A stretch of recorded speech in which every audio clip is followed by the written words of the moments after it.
he kuru, he piro. E whai piro ana te kapa poitūkohu o Rotorua, ko tēnei uri o Ngāi Tahu o te Arawa anō hoki a Marewa Waerea-Tamai e arahi ana i tana ope. Nui te ao mai i te mea taihoi au roto i te whakatata nei no reira. He mea nui te kia piki taku maia. E kōkiri ana te whakataetae-a-motu poitūkohu ki Ōtautahi, a e tuki nei ngā kapa o te motu i tēnei wiki. Pēnei i te kapa o Rotorua. E tākoro ana rātou ki te kapa o Taranaki. Ko Waerea-Tamai tētahi o ngā pau o te kēmu, ma ona piro reikuru me ona piro toru. I ka uru mātou i ahua mo i te timatanga engari. Ai, i taua hawhi whakamutunga i tino hiki mātou i whakawhiti kōrero mō ngā mea me pai ake i u ki awa mahi.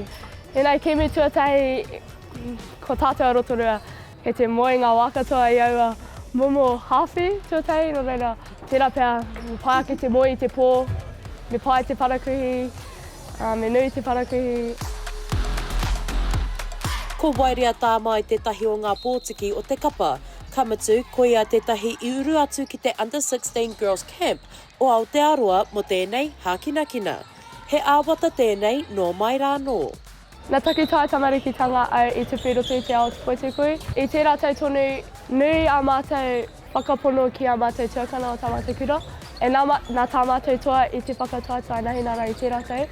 Ka tino hua ki nā taku ngā kapa ki te poitūkohu. Ko tā te kaiwhakaako tuarua, Ariana Patterson, he nui ngā whāinga tā te tima.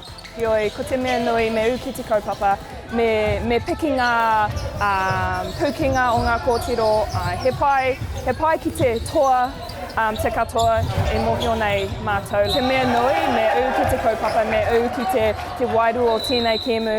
E ua te katoa ngā tīma ki au, ka tairi te mai rātou, no reira ko te manakuia, ka tairi te o ki mātou. I toa te kapa Rotorua, whitu te kaumāwhitu ki te ono te kaumātahi ki a rātou. A hei āpōpō ka tū te tukinga nui ki te kapa o Waikato. Shakayla Andrews-Alapaki, Tahu News.